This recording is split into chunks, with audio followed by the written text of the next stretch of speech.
Assalamualaikum warahmatullahi wabarakatuh. Perkenalkan, nama saya Amin Ryan dari Prodi S1 Pendidikan Teknik Bangunan. Pada kesempatan kali ini, saya akan mempresentasikan mengenai pengujian beton segar atau fresh concrete untuk memenuhi mata kuliah teori dan praktek pengujian bahan.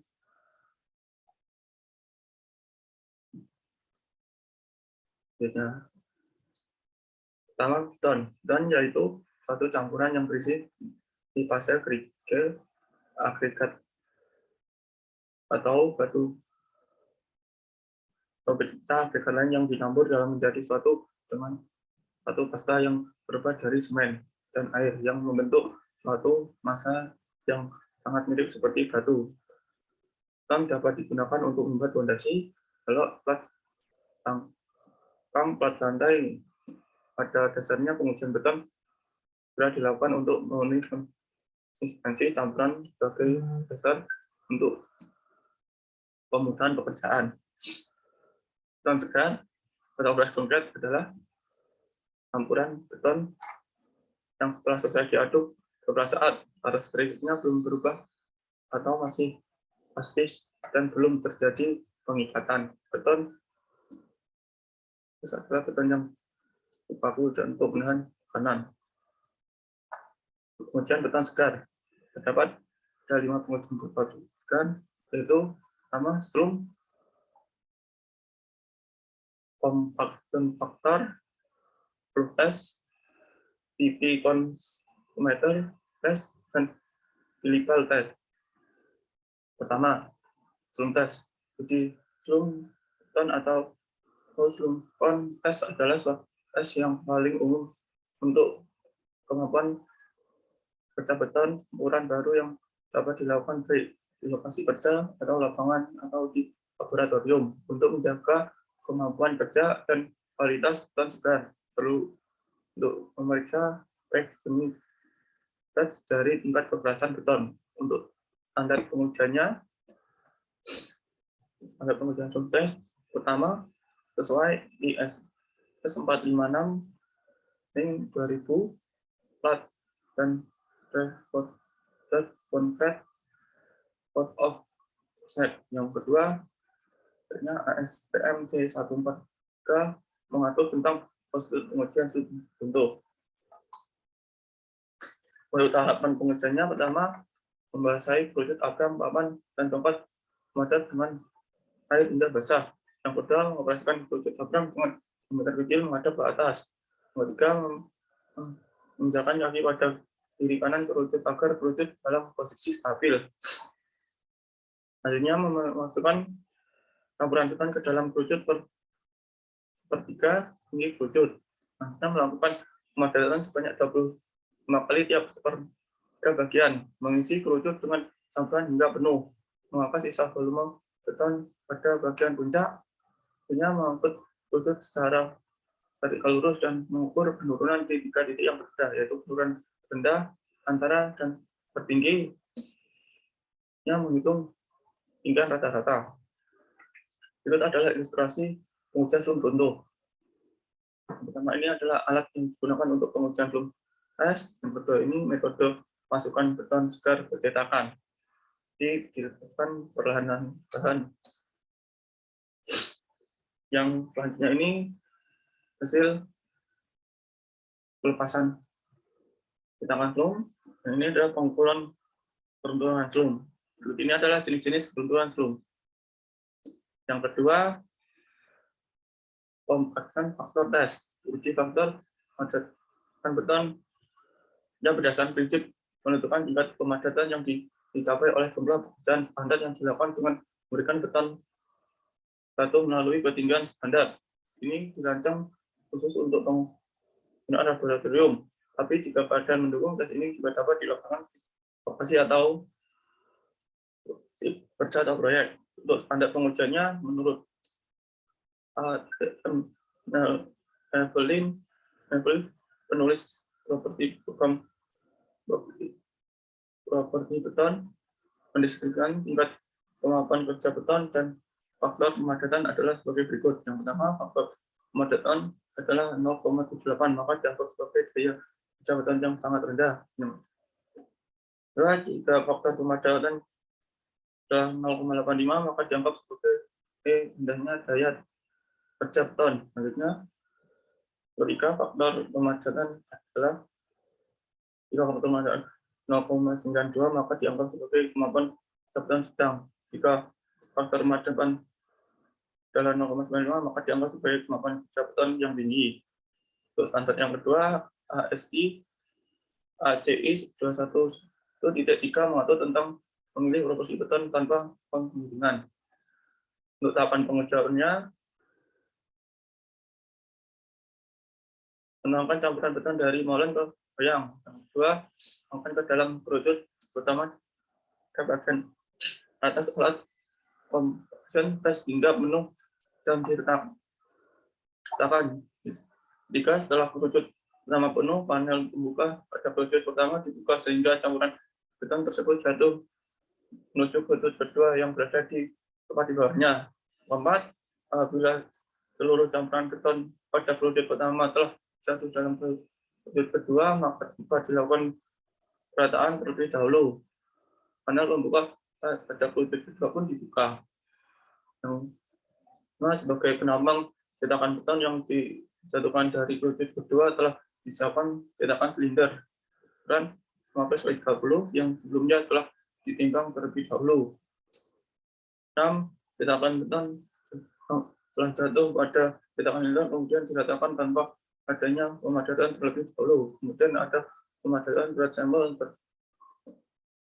dapatkan sebagai makna cetakan silinder yang telah terisi dengan campuran beton tersebut ditimbang.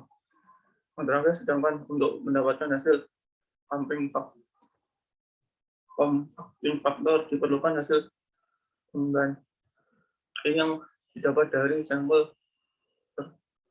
dapatkan penuh. Sampel ini dapat dengan menuangkan campuran beton ke dalam cetakan silinder ukuran 15/30 hingga penuh dan dilakukan pemadatan untuk setiap lapisan. Setelah itu cetakan terisi penuh dan diratakan kemudian ditimbang. Berikut adalah diskusi pengujian pumping faktor. Yang pertama ini adalah alat bantuan untuk pengujian pumping faktor seperti ini. Foto ini kita memasukkan beton segar ke alat pumping faktor pada bagian atas. Ini pemadatan pada beton segar. Yang ketiga ada flow test. Tes aliran flow test adalah tes setelah beton yang memberikan identitas kualitas beton sehubungan dengan konsistensi atau kemampuan kerja pada perpaduan. Dalam tes aliran massa standar beton mengalami penyentuhan. Tes ini umumnya digunakan untuk beton dengan daya kerja yang tinggi atau sangat tinggi. Flow test dikembangkan di Jerman pada tahun 1933 dan telah dijelaskan dalam BS 1881 ring 105 dan 1984. Metode ini digunakan untuk beton yang bisa dikerjakan dengan tinggi dan sangat tinggi yang akan menunjukkan tingkat pemerosotan beton. Untuk standar pengujiannya dapat 21 menurut RSTI teori dan praktek teknologi beton nilai aliran dapat berkisar antara 0 sampai 150%. Yang kedua, AST 143 mengatur tentang prosedur pengujian belum tentu. Untuk tahapan pengujiannya, siapkan permukaan yang rata dan akan stabil alih di permukaan. Kedua, gunakan kain lembab untuk membersihkan bagian atas meja dan permukaan bagian dalam cetakan. Yang ketiga, lakukanlah cetakan berbentuk kerucut di atas meja. Yang keempat, isi kerucut dengan beton segar dalam kedua lapisan yang sama dan mulai samping setiap lapisan 10 kali menggunakan benang samping kayu. Yang kelima, setelah samping beton kemudian dipukul dengan tepi atas dari kerucut dan area bebas dari bagian atas meja bersihkan. Yang setelah setengah menit, maka angkat geruduk secara vertikal. Kemudian naikkan bagian atas meja dan mengangkat dan beri tekan 15 kali dalam 15 detik. Beton menyebar dengan sendirinya. Ukur diameter beton menyebar dalam dimensi sejajar di meja. Itu terjadi pengujian untuk tes beton transfer cetakan, pengangkatan transfer dari cetakan dari bahan adalah pengukuran diameter beton. Selanjutnya yang keempat ada konsistometer test. Tes konsistensi VV adalah tes laboratorium yang baik pada beton segar untuk mengukur kemampuan kerja secara tidak langsung dengan menggunakan konsistensi VV.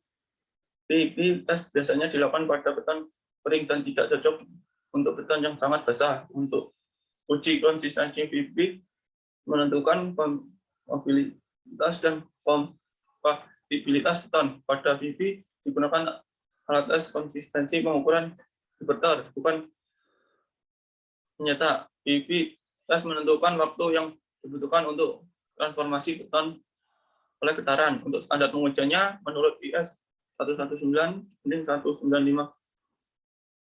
metode pengambilan sampel dan variasi beton, kualitas beton ditentukan sebagai berikut. Jika waktu lebih hingga 20 hingga 15 sampai 20 detik, maka beton dianggap sebagai konsistensi yang sangat kering. Jika waktu lembab hingga 10 sampai 25 detik, maka beton dianggap sebagai konsistensi kering. Jika waktu lembab hingga 5 sampai 43 detik, maka beton dianggap sebagai konsistensi plastik. Jika waktu lembab 3 sampai 2,1 detik, maka beton dianggap sebagai konsistensi semi beda. Untuk yang standar kedua, menurut IN 12350 Rebga. Yang ketiga, standar fungsinya ASTM C1170. Tahapan pengujiannya, silinder kosong dibersihkan. Yang pertama, silinder kosong dibersihkan, lalu ditimbang beratnya. Yang kedua, campuran beton segar mungkin dimasukkan ke dalam silinder sampai 4 tinggi silinder. Yang kedua, silinder yang putih campuran beton kemudian kembang. Setelah semuanya siap, dihidupkan untuk menggerakkan meja putar bersama dengan cover di depan spoiler dijalankan untuk memperoleh besaran angka VV. Yang kelima, setelah campuran beton menutupi seluruh permukaan baja penutup, meja putar dihentikan, lalu dicatat pembacaan skala penurunan yang ada pada rangkaian penurunan menutup silinder. Pengujian CVV dilakukan sebanyak 2 kali untuk masing-masing campuran beton. Setelahnya menghitung skala penurunan yang terjadi dengan cara pembacaan skala akhir kurangi pembacaan skala awal, kemudian dapat rata-rata. Selanjutnya nilai rata-rata menentukan nilai skala penurunan pada VV stem, kemudian hitung hingga VV stem. Cara meratakan waktu campuran beton sampai lebih pecah. Nilai rata-rata menunjukkan nilai VV tim test. Berikut adalah sebenarnya pengujian VV.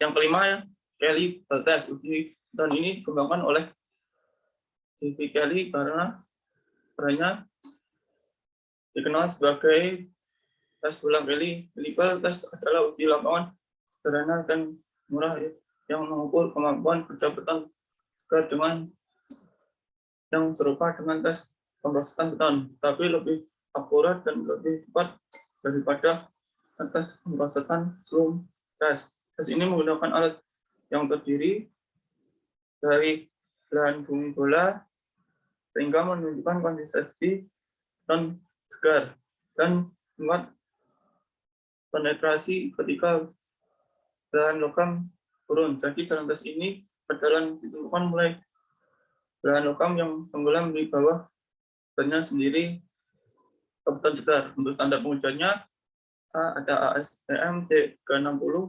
dan 2 untuk uji penetrasi bola.